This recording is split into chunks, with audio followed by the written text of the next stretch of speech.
Hello, and welcome to I Hate Talking, a podcast about talking, including etymology, frustrating topics, current events, and other random subjects. I'm Adam. And I'm Steph. We are married, and we invite you into these discussions with us as we talk about the good and the bad of talking.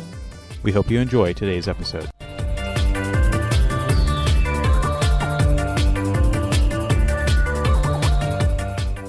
Welcome to episode 82 of I Hate Talking. Hi, everyone. So we have a particular word that was mentioned by a particular listener that it might be a good vocabulary word, and this word was recently a Wordle word. Okay. So that word is fetid. Fetid. F-E-T-E-D? I-D. I-D. We did have the correct number of letters because maybe you thought Wordle only has 5 letters. So It does, right? Yeah, that is correct. Did you use that as your prompt for spelling it correctly or incorrectly, but at least the right number of letters? No, but I did know, and like as I was spelling it, I knew I was on the right track for 5 letters. 5 letters. So 5 letters did come into your mind. I did. How many letters that is it? Because of Wordle. Yeah. Yes. Okay. Yes, it did. So I think I solved it in 5 tries. So it did take me a while. But I also randomized my starter words. So I think perhaps that day I had a starter word that was not very helpful. My starter word, I mean, I haven't played in about a year or two, but I was consistent for a long while. My starter word would not have been helpful. That's true. Well, I am currently on a 87-day streak. Nice. My max streak is 257, and I have played 1,211 times. How many days is that? I mean, I know how many days, but how many years? Yeah, it's at least 3 years, 3.5 years, I guess. Do you want the exact number? Sure. Okay. Let's find out the exact. I'm staring at you blankly trying to do the math. 3.3 years. Okay. And 99% of those have been wins. But it only goes to, 0 decimal places in the win percentage. So can we pause on and talk about Wordle for a second? That when it first started was a feign. We were super into it every day. And I had a streak for, I don't know, over 100 days, maybe 90 something days. It was not 100. It was like 90 something days. And I lost for the first time. And the word was something. I don't even remember what it was, but it was something about losing or failure. Remember, because I shared that on social media and how people were like, that's super ironic. Indeed. And then after that, I just never got my love for it back. I tried. And I've never had a Wordle in one. Still trying to do that. I did once. Yeah, one of our kids did. Once. And one of our kids did also. Yes, because they used the same starter word. And it happened to be that word. Yeah. Because, no offense to him, but that starter word that he uses or had used in the past was not a very good starter word. But it worked out for the one day that it was the actual word. You started it 3 years ago. He was little. That's true. It was a good word for him. But now we need to encourage a different word since it's not going to be that word anymore. So, well, I mean, I guess it could be if this goes on for decades. At some point, has it ever been the same word? No, I don't think that it's ever been the same word yet. Okay. There are some theories out there that we're getting close to the point where they're going to have to start reusing words. Really? Or adding words to the solution list. Okay. So fetid is on the solution list. It was the word. And it is a word that means stinking or having an offensive odor. Okay. And it comes from Latin. And the particular original Latin word was fetere. And that came to be used as fetidus or photius, and then became used as fetid in the late Middle English.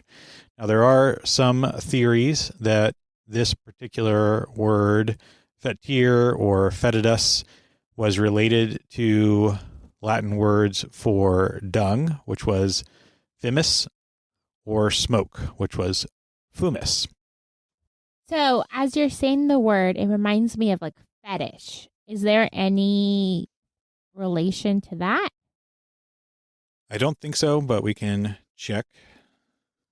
No, fetish actually is a Portuguese term, but does go back to Latin before that, to a word factitious, meaning made by art.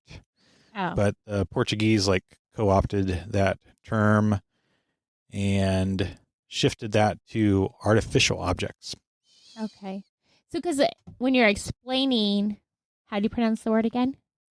Fetid? Fetid. I feel like it almost sounds like you could twist it into a fetish. So that's when my brain's like, oh yeah, fetid fetish. But no. No, I think you're making a mistake that a lot of English speakers make, and actually a lot of podcasters, because they think that the word is different by two letters or quote unquote sounds the same, that it must be related, but it is not. Right. And it oftentimes is not. Right. So there is some commentary around the difference between fetid and putrid. So as I've already said, fetid is perhaps more related to dung or smoke, and putrid is another particular word that describes some foul-smelling odor, but that typically refers to things like rotting organic matter, so rotting food or dead animals or something like that, where fetid is going to be perhaps more related to these general smells of even bad breath is one of the examples here. You could have fetid breath. So like, dude, go brush your teeth. Your breath is fetid. Yes, I suppose so. So this reminds me, we've mentioned before that we're casually learning Japanese, which is a very difficult language for an English speaker to learn. And one word we've learned lately is dasai, which means uncool. And so I've been trying to get the kids, our children, to say dasai instead of like stupid or dumb and things like that. When they don't like something, like, I'm so bored. Just like, dude, say that's dasai. It just seems, I mean, maybe Japanese. If you're a Japanese speaker and that's not appropriate, let me know. But it seems, if it just means uncool, it seems a better way to explain that you don't like something than being like, oh, that's so stupid. Just be like, hey, that's dasai. I don't want to do that. And so that kind of reminds me of another option we can give them. Instead of saying, like, that's disgusting or that's gross, which can hurt people's feelings, saying, like, that's fetid, dude. I don't want to eat that. Yeah, that's a good suggestion, I suppose. Maybe that will be the new hip lexicon that people can catch on to. And for whatever generation is the next generation, they can be dasai or kakoi, and that will be uncool or cool. So now, does Japanese have a modifier? I haven't gotten this far in the learning, I suppose, where they just put a un before the word. So like something's cool or uncool. Do they have a modifier that completely reverses the word? I mean, I'm not an expert. I'm a little bit further along in my studies, but I'm not an expert by far. And I don't think they do. I think it's an absolute different word. But I might be wrong. So tell me if I am. Or we can look it up, I guess. I suppose so. So I'm not aware know of this. But I mean, it's not completely out of the question, because certainly English has words that are opposite, like, or antonyms. Right. So I think, so have you learned the word janai? Right. That's like not this thing. Right. So like this is like this. But janai is not that. So you could say janai kakoi, and that is the same as dasai. Yes. This is not theoretically. Cool. Right. Yep. Yes, I think you could say that, or you could just say dasai. Right. I mean, it's like English, right? Like you could say, this thing is not cool. We could say that's so uncool. Right? Uncool. Or Uncool. Yeah, that's what I mean. It's like one singular word. It's the actual word is modified by that. so maybe they do, but I know, at the ending it'd be dis or janai. Interesting. Much more to learn about Japanese, and probably still Forever. more to learn about English. Yes, forever. So we were recently camping, and I think our campsite was sort of fetid. Really? I liked where we camped. Explain. Well, it certainly was a very nice campground. We had bathrooms that were very convenient, located not too far, not too close. Normally we have to go maybe a mile or so for showers and bathrooms. This was just a small walk. And do you feel this way? I had a discussion with the people we were camping with. We feel like everything was brand new. It still had tags on it. But they maybe bought it for our group. No, it was constructed in April. So the tags were just still on from April? Yes. Okay. So it just hasn't been used much, though. I think we may have been like the second or third group to ever use that since April. So it was brand new. One of our kids, it was still like a trailer with like 2 stalls and 1 shower for boys and girls, right? Was how it was situated. Our one child was like, this makes me feel rich. And it just cracked me and the other women up. Because obviously we're camping and these are essentially just high-end porta potties, but like they were very nice and freshly painted. And the curtains were brand new, or new within 6 months, I guess. So he felt very rich staying there. So I want to know why you think it's, now I'm stuck on fetish. What is the word? Fetid? Fetid. Why you think it's fetid when our child thought we were rich? So I do agree. It was very nice accommodations for camping. Tent camping. Car camping still. But yes. And there was plenty of room for tents, and we had our fire ring and main campfire area, plenty of room to set up all the particular amenities that we brought with us, such as cooking areas and things like that. And then we did have the campfire. Now, we only burned wood, and that had the iconic campfire smoke. But every once in a while, the wind would blow, and you didn't ever have a whiff of the particular septic tank? No, I never noticed it. Okay. Well, you must have been upwind of that the entire time then. Oh, no. Where was the septic tank? Where was the stench coming from? Well, from the fancy bathrooms, because that was on a septic tank system. Yeah, and every once in a while you would smell it. And I never noticed. Interesting. Okay.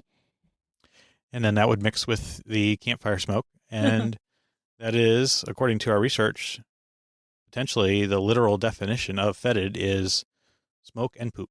Well, there you go. You didn't want to teach that to the kids, huh? Well, I didn't do this research until after the time. And actually, I think the Wordle may have been after the camp out as well. Oh, really? Okay. So recent. It is very recent. Okay. Yeah, no, that's funny. I'm glad I didn't notice. It was actually a farther distance than we typically travel with our scout troop. But I told everyone I'd camp here again. Like, it was really nice. There's a creek with not like any water nearly. That the kids would like have to step over the stones to get across, and it was just a really nice area.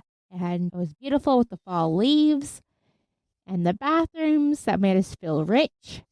And so luckily I didn't notice any fetid smells. That's good. But we also had running water at our campsite, which we often don't have. Yep, we did have the nice little iconic stream and the running water, And which spigots, like we had water, drinking water. Drinking water, that's true. Yes, sometimes we have to drive to fill up water containers and replenish those. This was on site as well. And the bathrooms had hot water. Hot water. And it was actually hot. Yeah. This is going to say more about me than I probably should share. But when we camp, it's usually just 2 nights. so I don't shower or anything. I like use wipies. We're camping and it's pretty primitive. But me and some of the women all agreed that had we known these accommodations, we would have brought in shower stuff and I would have totally taken a shower. I have no desire to hike a mile, to shower in this open area in ice cold water. I don't normally bring shampoo and stuff like that. But this was hot water and just a few feet from my tent. So wherever you go, you don't travel in a way that's prepared to shower? I mean, I have soap. We have soap. So yes, I can wash my body like sponge wash. No, I don't bring shampoo and conditioner and makeup remover and gel and a razor. No. I guess that's the difference even then in You don't bring how shower you and I stuff. shower. I always have a bar of soap and a towel. Okay, that's what I have as well. That's but enough to shower. Not when your hair is in the middle of your back and you have to shave. I don't think you have to. Well, exactly. I don't. But I could have, is the point. Yeah, I think that's the most important thing that you can learn from Hitchhiker's Guide to Galaxy is that you always have a towel. We did.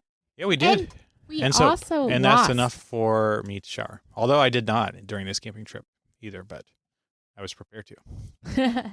We did have towels and we lost one. We needed it to clean up a big mess. And you and I discussed it and decided to get rid of the towel there due to the mess we had to clean up. But that towel has been with us for our entire marriage.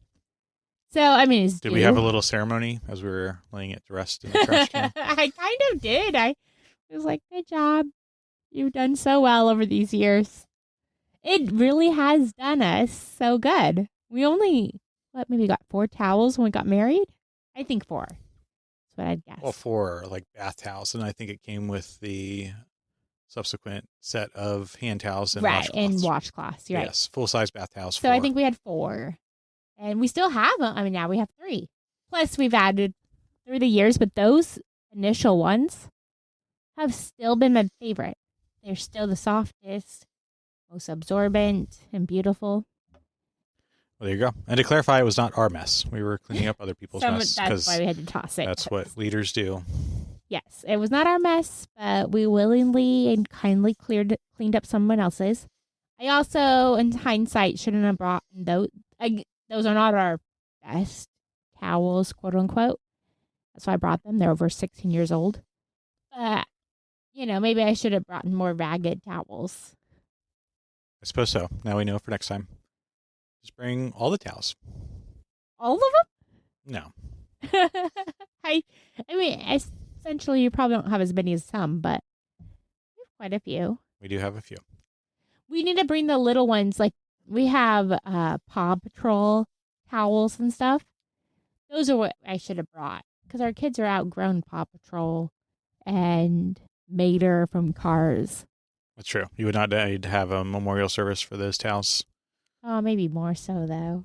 Because I have so many memories with our children in them. That's true. I found, as we're talking about that, I was cleaning out our office today, going through a bunch of stuff, and I found one of our kids' favorite toys. I gave away a bunch of their Cars stuff because we've outgrown it, and we knew some people that would really love it, and so we let them have it. But I found one of them still laying around.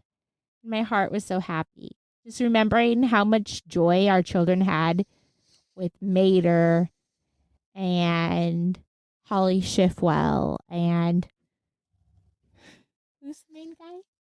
Lightning McQueen. Ka-chow. Ka-chow. So I found that and I was like, oh, I'm glad I have this because we can keep one of them as a sentimental thing. That's true. And then you can pass it on to them and they can share it with their wives and children. Yeah, hopefully they enjoy it. As we're speaking of that, I heard a quote. You want to hear it?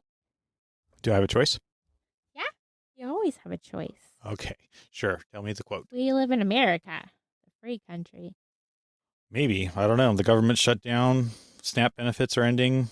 Who knows what's going to happen in 3 days? People are going to be stealing each other's groceries, shooting each other at work and schools. Oh, okay. We have little kids that listen to this. Okay, sorry. I went down a dark corner when you started talking about America. America. We love it. We put our hands over our heart and pledge to it. That's true. Okay. We're all okay, y'all. And if you're not, message us. We can help. Okay, so should I go to this or the other thing? Wherever you want to go, you're in a free country, apparently. Okay, well, I'll go to this. I wrote it down because I wanted to remember it. It was by a playwright named Richard Greenberg. And he said, nostalgia is just a longing for a time we know we can survive. It started to make me think of that when we're talking, like, I found that Lightning McQueen. I was like, oh, those times were so great. And I love Cars and Lightning McQueen. But it was an interesting concept of it's just a time that we know we can survive, right? Like, we look back now, we're like, oh, those were great times. Even if we were in them and sleep deprived and exhausted and struggling with all these different things, we can look back now. And I think that every generation can kind of do that. Like, you look at the 20s and you're like, oh, 1920 was amazing. The flappers and stuff. But actually, they had that flu and they had, like, there's so many things, the war and all those horrible things that happened. But you just pick out your favorite things. And so it's a time. So nostalgia is a time that you long for because you know you can survive it. Because it's scary when you don't know what's coming in the future. But when you pass something, you're like, oh, I've done that. I can do that again. Really hit me hard. Interesting. Where did you hear this quote? You want to know? It's probably just Instagram or something. No, I've been binging, y'all. Okay. Listen to our podcast, but also you can listen to Josh Radnor has a podcast on how I made your mother, is what his podcast is called. It is a recap. He plays Ted on How I Met Your Mother. And he goes through, he's doing a rewatch, episode by episode, on How I Met Your Mother, the TV show. And he did a play for this gentleman and heard him say that, apparently. So I've been listening to How I Made Your Mother, the recap show about How I Met Your Mother. And I've been really enjoying it because we were newlyweds during that time and I watched it a lot. And so I haven't watched it really since then. So it's bringing back a lot of nostalgia as I'm watching it and listening to him recap it.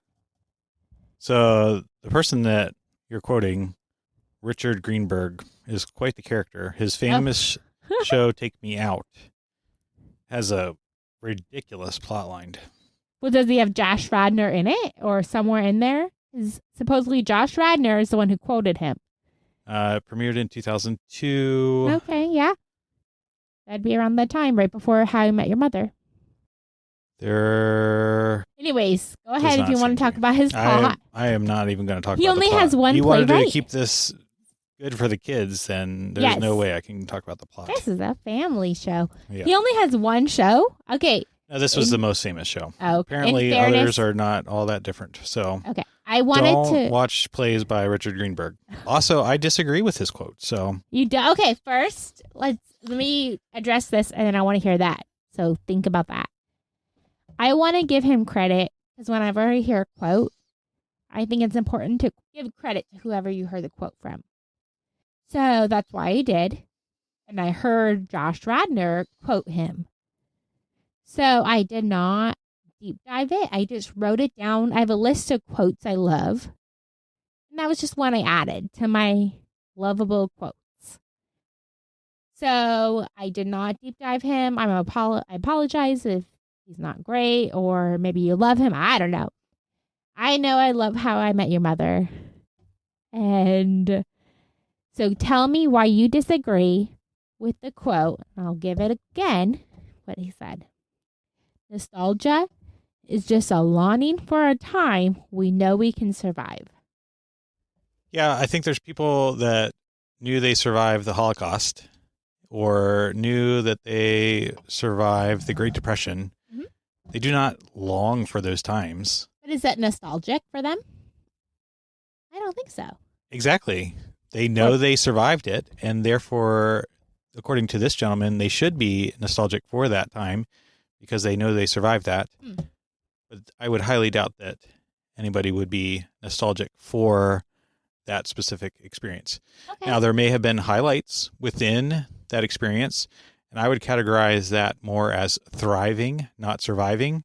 So maybe during the Holocaust, they had a friend that was able to give them encouragement. Or during the Great Depression, they had a special dinner with potatoes and a hard candy at the end. And they are nostalgic for that because it was a highlight of particular emotional extremes in the positive, that they were thriving in those moments, even though all surrounding particular events and scenarios were simply surviving, that they could be nostalgic for those particular times. So Do you recall Lightning McQueen being this time of conflict and discord, and it was a very difficult time? Well, I think that was the best time of my life, those couple of years there. I would literally stand here with all my money on the table and say, those years right there were the best years of my life. Right. So you're nostalgic for a time you were thriving or were experiencing an But emotional wasn't, high point. Because if I write it down, I was waking up 60 to 90 minutes every night for years. I did not sleep through the night for almost 10 years. And especially during that time. It's like if I write down things, I'm like, oh, those were struggling times. I don't think about, I have to force myself to think of those times. I think of those cute little boys and how much I wanted to be a mom. And then I was, and they made me laugh every day. And I just loved waking up and being able to take care of them and feed them and play with our cars all day long. So I instantly think of all those amazing times and how great I felt. And then if I force myself past that, I can think of the hard times.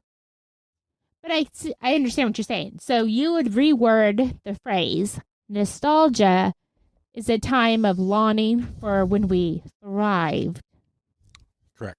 And that thriving could be within times of surviving, but you're not longing for just the survival. You are thinking back to those emotional high points or times of particular emotional stress, whether that be positive, probably not negative, but that would be what I would posit in. Maybe.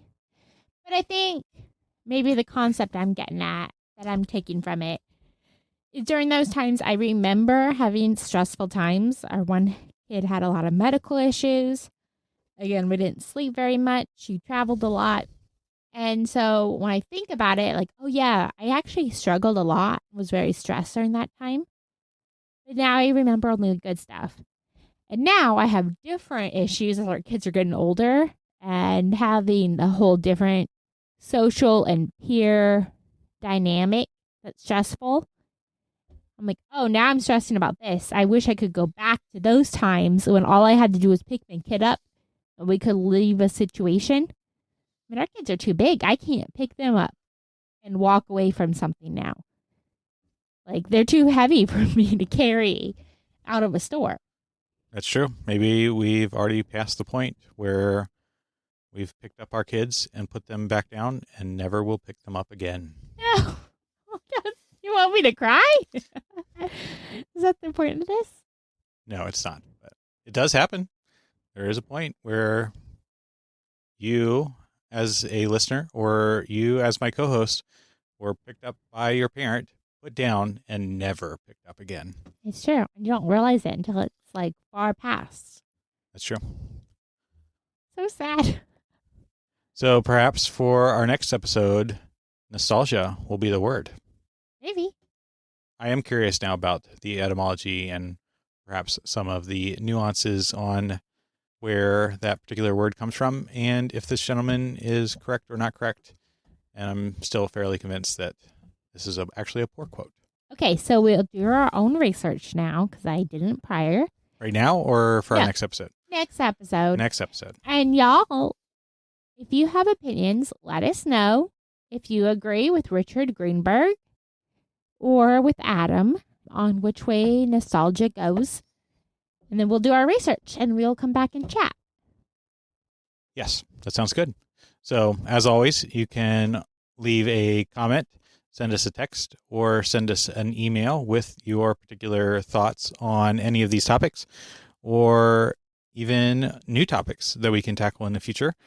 And in the meantime, do like, share, and subscribe, and we will probably, not definitely, tackle nostalgia next time. It sounds good. So, from your friends at I Hate Talking, until next time, remember, it is only through talking that we begin the journey to understanding.